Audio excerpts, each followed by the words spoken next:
할렐루야. 감사합니다. 예, 코로나 오미크론 때문에 많이 힘드시죠? 참고 견뎌 나가십시다. 하나님께서 참으로 의로운 오른손으로 우리를 도와주신다고 하셨으니까 우리는 믿음으로 항상 기뻐하고 쉬지 말고 기도하고 범사에 감사하는 삶을 살아갑시다. 그것이 그리스도 예수 안에 있는 하나님의 뜻이라는 사실을 우리는 다시 한번 마음속에 새겨가면서 이제 두 번째 시간 5-2편 두 번째 시간으로 들어가도록 하겠습니다. 먼저 본문 말씀을 같이 읽도록 하시겠습니다. 13절로부터 16절까지 있는 말씀입니다. 권면과 경고의 말씀입니다. 물 좀 한 그릇 먹겠습니다.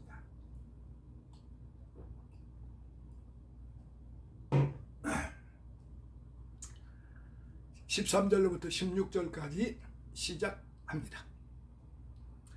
너희는 세상의 소금이니 소금이 만일 그 맛을 잃으면 무엇으로 짜게 하리요? 후에는 아무 쓸데없어 다만 밖에 버리워 사람에게 밟힐 뿐이니라. 너희는 세상의 빛이라. 산 위에 있는 동네가 숨기우지 못할 것이요 사람이 등불을 켜서 말 아래 두지 아니하고 등경 위에 두나니 이러므로 집안 모든 사람에게 빛이 있느니라.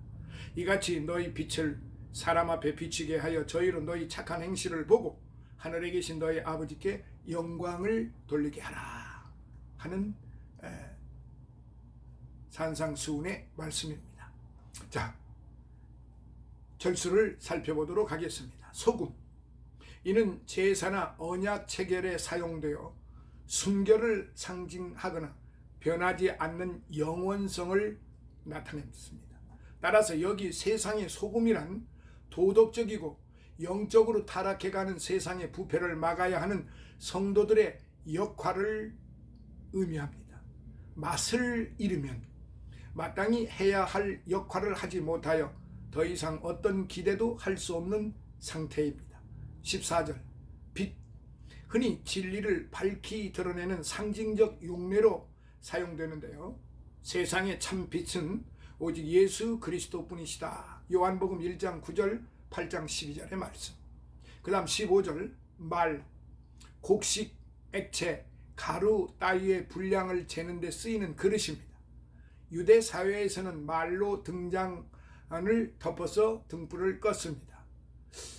우리 지방 토속원으로 가보면은 한 말, 두 말 말을 쓰죠. 또 그런 말도 있습니다. 근데 그게 우리 입에서 말하는 그 말이 아니고 이렇게 통이 있습니다. 한 말짜리 이렇게 통이 있어요. 그래서 거기다 넣고 이렇게 싹 다듬으면서 한 마리요, 두 마리요 그렇게 하는 때가 있었습니다. 자, 등경, 등잔 받침대입니다. 빛이 널리 비치게 하는 역할을 하지요. 자, 그렇다 그러면은 지금 이 부분의 말씀 13절, 14절, 15절, 이 16절의 말씀을 잠시 좀 더 구체적으로 살펴보도록 하겠습니다. 그리스도께서는 여기에서 주를 따르는 자들이 세상에서 어떤 사명을 감당해야 하는지를 설명을 하십니다. 이를 요약하면은 적극적 삶의 자세로서의 빛의 역할과 소극적 삶의 자세로서의 소금의 역할입니다.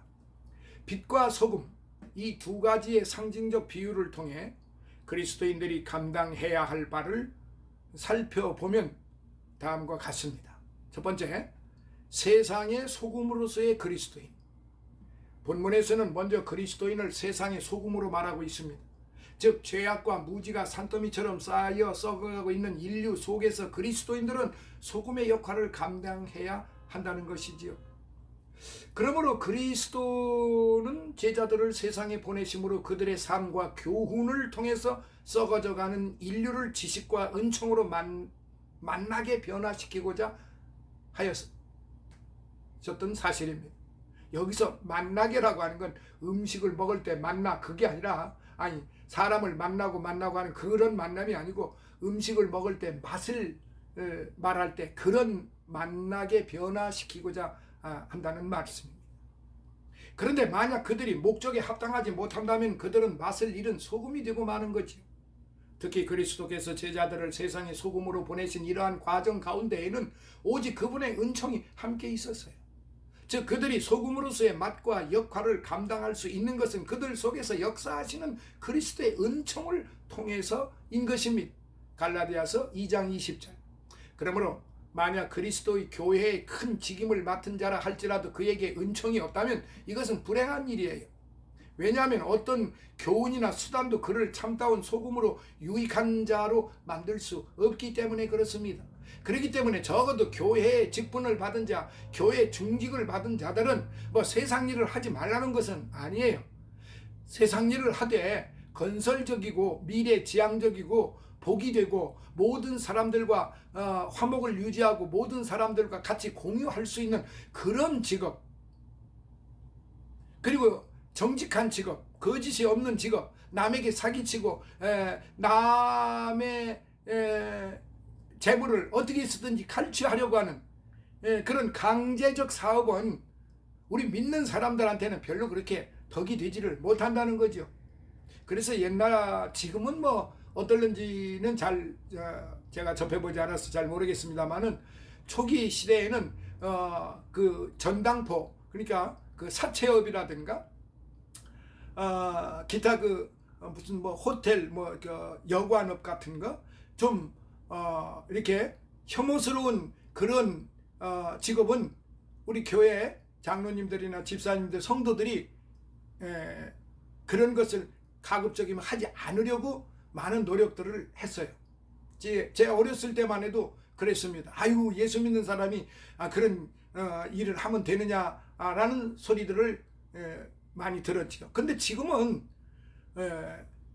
내 신앙의 어떤 아름다운 삶보다는 먹고 사는 문제가 더 급하기 때문에 돈을 벌고 소득을 올려서 내가 잘 사는 것이 더 먼저이기 때문에 그것은 뒷전으로 밀려버리고 말았습니다. 그런데 적어도 우리 교회에서 중직을 맡으신 분들은 남에게 혐오스럽고 소위 말해서 남에게 피해를 주는 그런 일들은 하지 않는 것이, 그런 사업은 하지 않는 것이 유익하다, 저는 그렇게 생각이 됩니다. 어떤 일을 해도 좋습니다.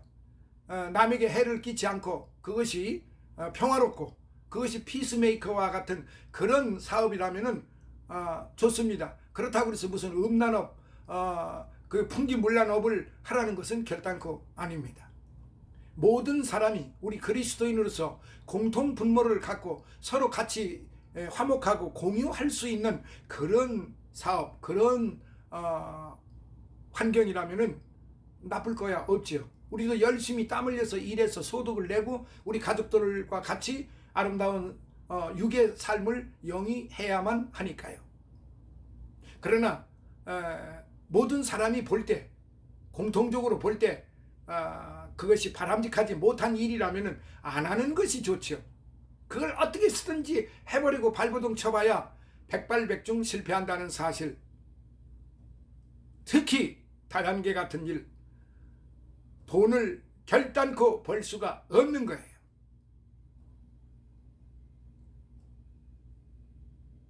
분명히 저는 단호하게 이 말씀을 드립니다. 특히 예수 믿는 사람들이 다단계 해서는 절대로 안 됩니다. 하나님 앞에 그건 불순한 일입니다. 성도들에게도 큰 해를 끼치는 일이 되고 모든 사람들에게도 해를 끼치는 일이 됩니다. 그래서 특히 교회의 직분자들은 제가 지금까지 이렇게 보아온즉 다단계업을 하고 다단계에 빠져버린 사람들, 그 속에 들어가 보니까 80%가 다 그리스도인들입니다. 거기에 목사들도 있고 장로들도 있고 집사들도 있고 권사들이 있고 그런데 그냥 우글우글 바글바글 합니다. 무슨 그냥 막 벌떼처럼 말해요. 벌떼는 꿀이라도 생기죠. 그런데 그런 다단계에서 무엇을 어떻게 해서 소득을 올리느냐, 남의 재산을 끌어다가 먼저 쓰고 보자는 식입니다. 말도 안 되는 일이죠. 이거는 사기입니다. 이것은 바람직하지 못한 거예요. 그래서 다단계 해가지고 아무리 돈을 많이 벌었다 할지라도 결과는 너무나도 뻔한 거 아닙니까? 막 수조 원씩 사기를 치다가 지금 전부 큰 집에 들어가 있잖아요. 큰 집? 큰 집이 잘 아시겠죠? 사랑하시는 여러분, 큰 일이든 작은 일이든 다단계만큼은 절대로 안 됩니다. 우리 예수 믿는 사람들은 그거 하지 마세요. 백발백중 망합니다. 백발백중 패가망신합니다. 절대로 안 되는 일입니다.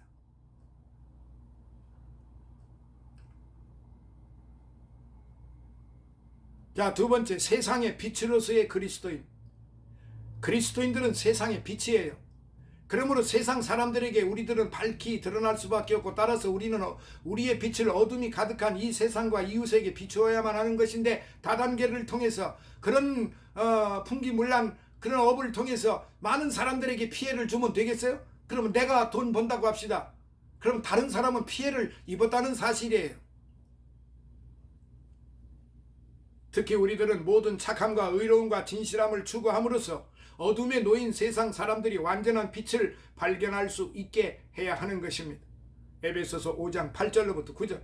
따라서 하나님이 우리에게 허락하시는 빛된 것들이 계속해서 우리에게 있어야만 하는 것입니다. 한편 우리가 간과치 말아야 할 한 가지 중요한 사실은 우리가 이 빛의 근원, 곧 발광체가 아니라는 사실이에요. 그런데 사람들이 참 어리석어요. 특히 뭘 좀 안다고 하는 사람들이 자신이 발광체인 것 마냥 생각을 해요. 어려서부터 그런 어떤 수업과 교육을 받았다고 해서 그가 다른 사람들 앞에서 아주 유난을 떠는 그런 일들이 많아요. 뭘 좀 안다고 그래가지고 다른 사람들의 말과 언어와 문자는 무시를 해버리고 아주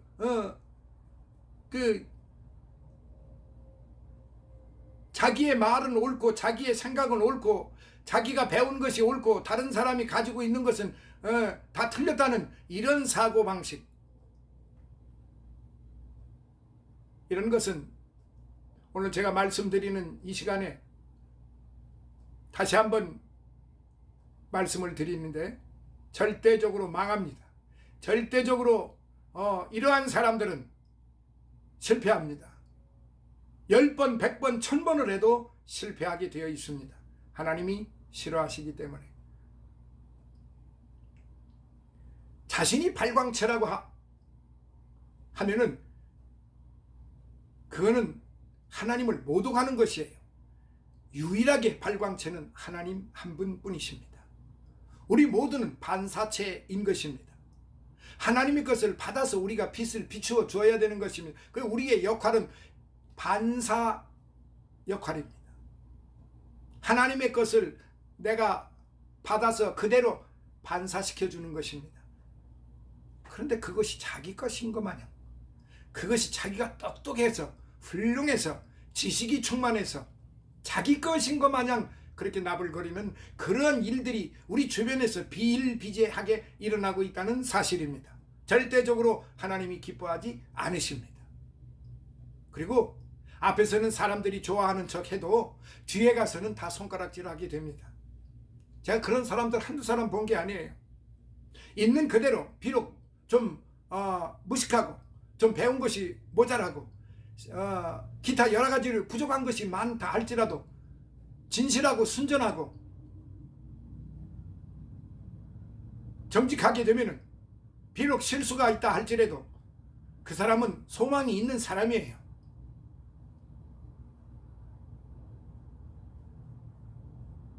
우리는 다만 그 빛을 받아 세상에 그대로 반영해주는 반사체에 불과한데도 말이에요.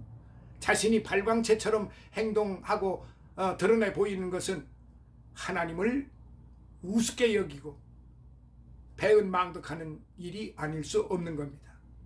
그렇다면 우리는 언제나 빛의 근원이신 그리스도께로 우리의 마음과 시선을 집중시켜야 하지 않겠습니까? 자, 17절로부터 20절을 이제 보겠습니다.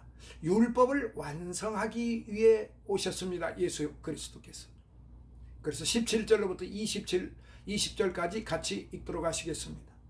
내가 율법이나 선지자나 폐하러 온 줄로 생각지 말라. 폐하러 온 것이 아니요 완전케 하려 함이로라. 진실로 너희에게 이르노니 천지가 없어지기 전에는 율법의 1.1획이라도 반드시 없어지지 아니하고 다 이루리라. 그러므로 누구든지 이 계명 중에 지극히 작은 것 하나라도 버리고 또 그같이 사람을 가르치는 자는 천국에서 지극히 작다 일컬음을 받을 것이요 누구든지 이를 행하며 가르치는 자는 천국에서 크다 일컬음을 받으리라. 내가 너희에게 이르노니 너희 의가 서기관과 바리새인보다 더 낫지 못하면 결단코 천국에 들어가지 못하리라. 자, 서기관과 바리새인이 뭡니까? 바로 불법을 행하는 자들이 아닙니까? 그러면 어떤 불법을 행했습니까? 하나님을 모독하고 하나님처럼 발광체 노릇을 했다는 사실입니다. 자신들만이 유일하게 알고 자신들만이 유일하게 그 의로운 사람인 것처럼, 자신은 아주 가장 깨끗한 것처럼 그렇게 생각을 하면서 남을 비판하고 비난하고 손가락질하고 멸시하는,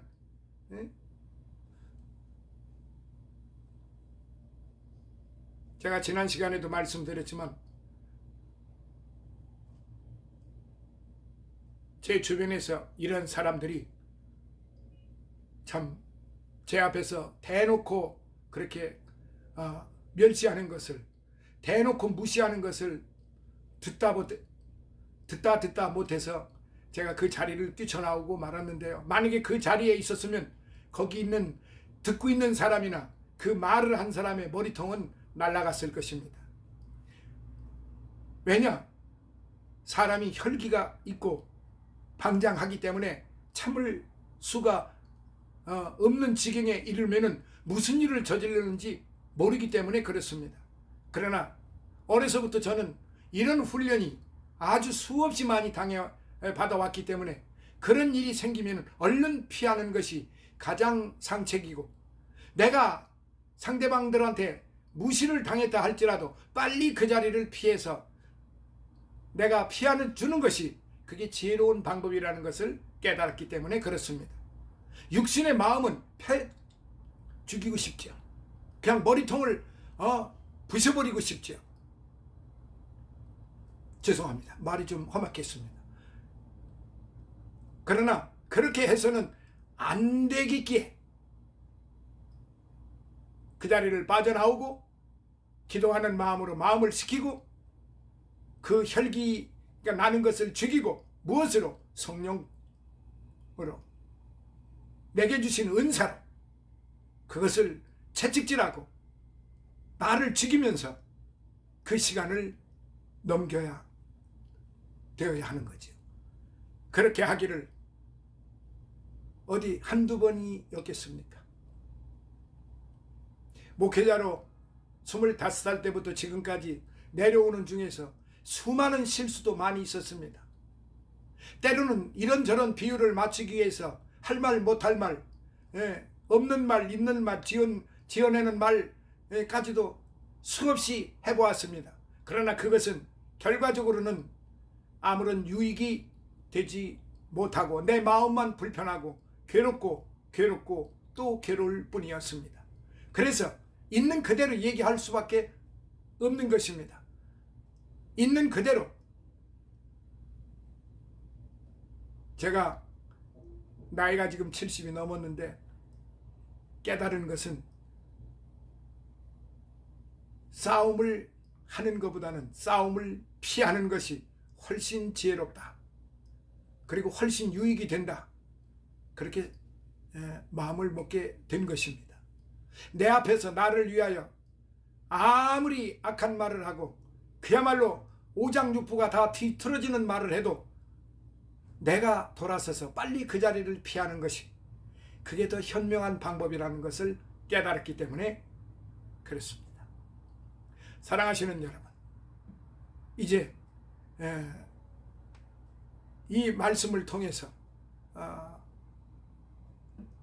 우리는 다시 한번 하나님의 은혜와 사랑과 축복을 받아야 됩니다.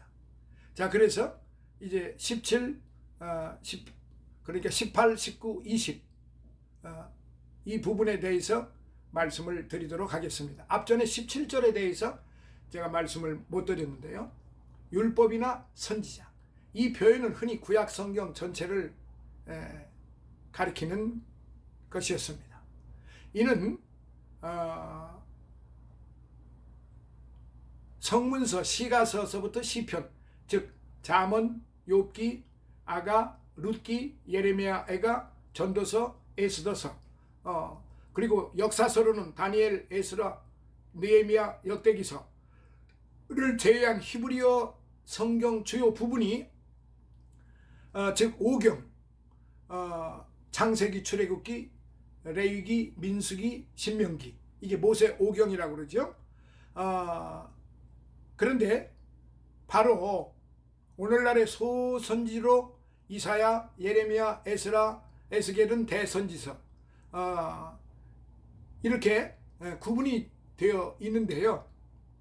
폐하러 온 줄로 생각지 말라. 그러니까 구약 성경에 기록되어 있는 모든 율법서, 그리고 그 율법을 가르치는 선지자, 그들을 폐하러 온 것이 아니고 완성을 시키러 오셨다고 그랬습니다. 그러니까 예수님이 이 땅에 오신 것은 율법을 그리고 선지자를 폐하러 오신 게 아니고 완성시키러 오셨다고 하신 것입니다. 그래서 폐하러 온 줄로 생각지 말라. 여기서 폐하다는 기존의 제도, 법규 등을 치워 없애다라는 뜻인데요. 이는 예수의 복음 사역을 오해한 데 기인한 말입니다. 실로 예수님은 율법을 완성하신 분이라고 사도 바울은 로마서 3장 31절에 그렇게 가르쳤습니다. 자, 18절 1.1획이라는 말이 나옵니다. 1점은 히브리어어와 헬라어의 가장 작은 철자 요드와 이오타를 말합니다. 1.1획, 요드, 1.1획, 이오타. 다시 말해서 히브리어와 헬라어의 가장 작은 철자인데 요드, 이오타, 이 철자들의 끝부분을 가리키는데요. 따라서 이 말은 지극히 사소한 것들을 지칭하는 히브리의 문학적 표현입니다. 그 다음 19절 천국에서 작다 크다 일컬음을 받으리라. 이는 천국에서 받을 상급의 등급과 순서가 있음을 암시해 준다고 윌리엄은 그렇게 말했습니다. 20절 의, 서기관과 바리새인의 의란 것이 무엇일까요?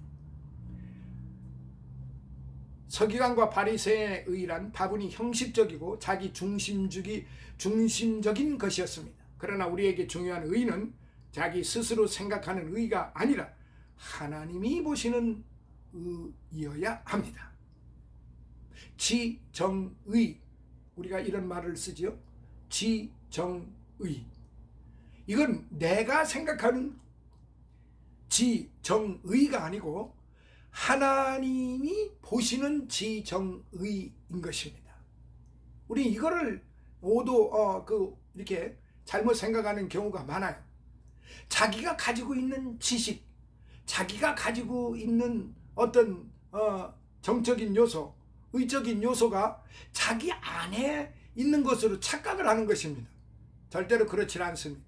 사랑하시는 성도 여러분, 우리는 지정의가 없어요. 멸망을 받을 수밖에 없는 죄인 중에 죄인들이기 때문에 우리 안에 지가, 정의, 의가 있을 리가 없어요. 그럼 우리 안에 없는데 어떻게 해야 되느냐? 바로 하나님이 우리에게 주시는 지와 정과 의를 우리가 받은 것이다 이 말이에요. 그게 하나님의 것이에요.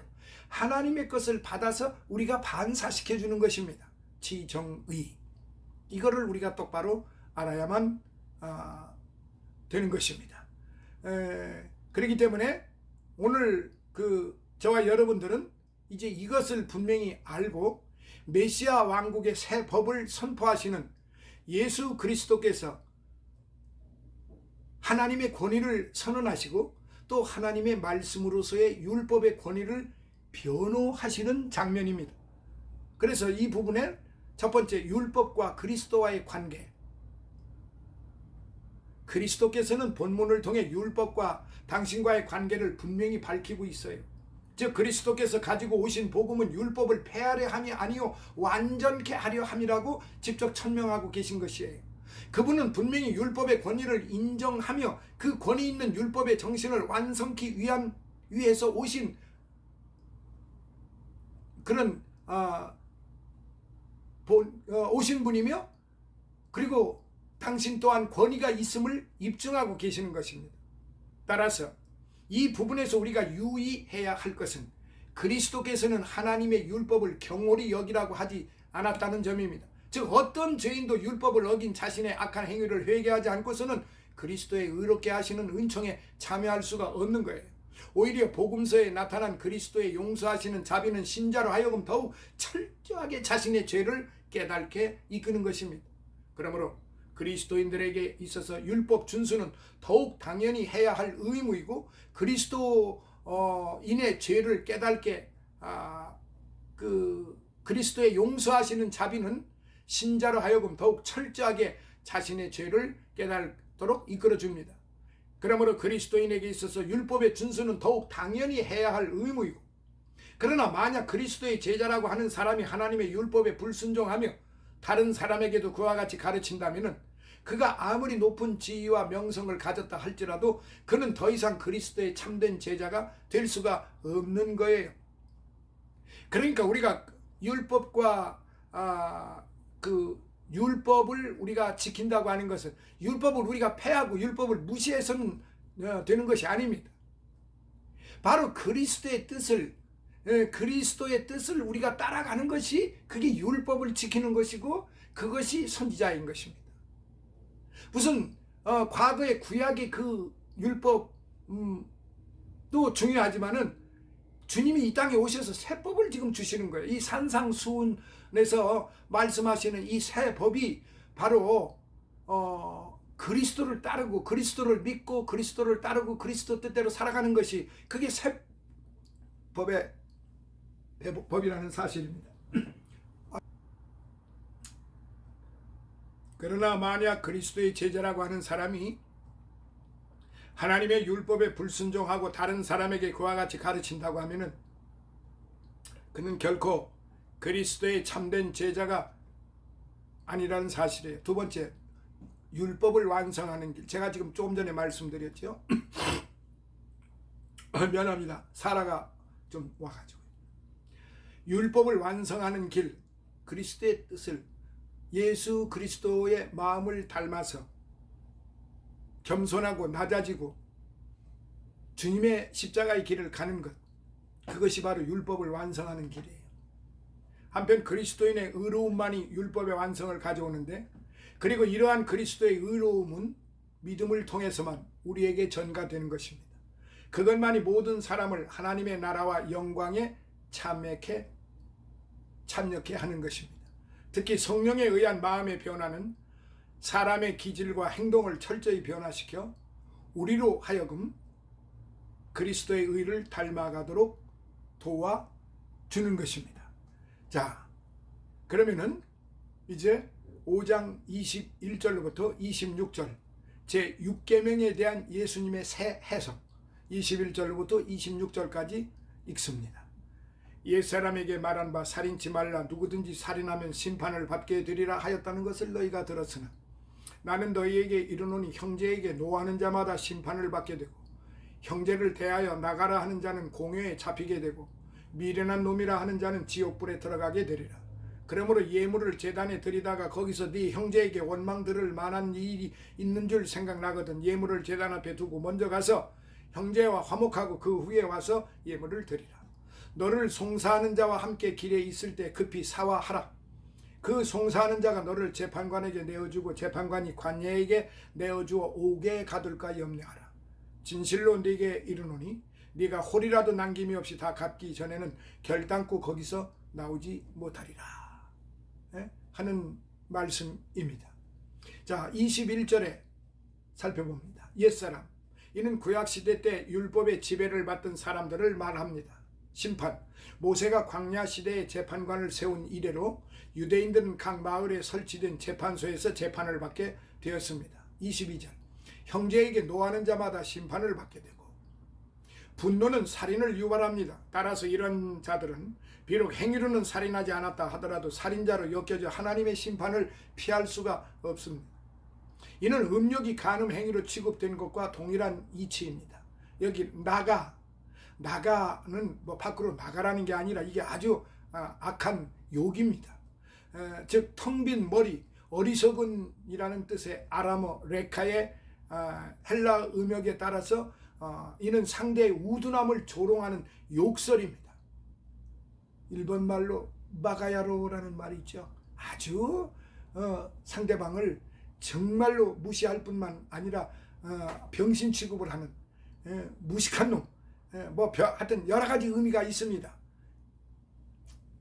그래서 여기서 나가라 하는 이 말이 바로 그렇습니다.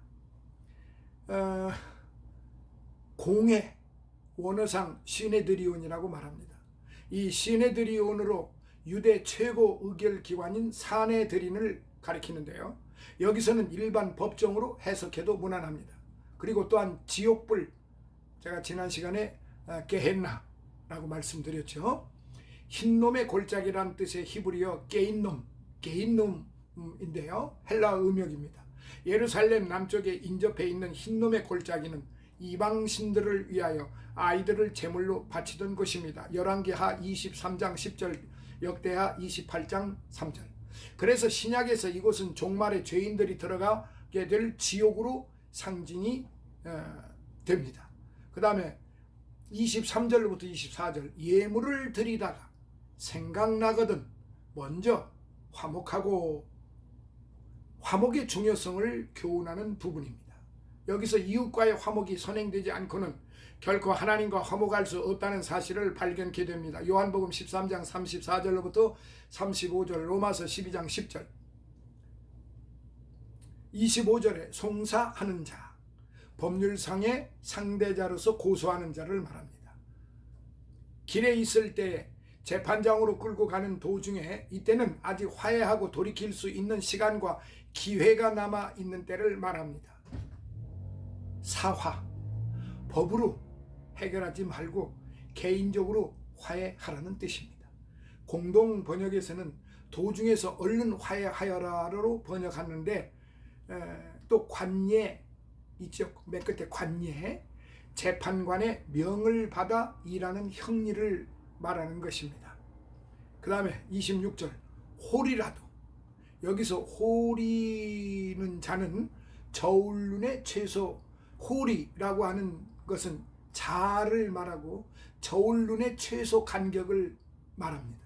즉 몹시 적은 분량을 말합니다. 한편 이는 원어적으로 마지막 고드란트까지 라는 뜻입니다. 여기서 1고드란트라는 것은 가장 작은 화폐 단위인 렙돈의 2배, 즉 2렙돈이라 이 말입니다. 이는 대략 당시 노동자 하루 품삯의 64분의 1에 해당합니다. 아무튼 이는 세상에 사는 동안 원수진 형제와 화해하지 않는 자는 마지막 날 재판장 되신 하나님 앞에 설 때에는 결코 사함을 얻을 수 없음을 교훈하는 그러한 말씀인 것입니다. 자, 이 부분에 대해서 설명은 다음 세 번째 시간에 말씀드리기로 하겠습니다. 오늘은 여기까지입니다. 5-2편을 마치고 다음 시간 5-3편에서 만나 뵙도록 하겠습니다. 감사합니다. 할렐루야.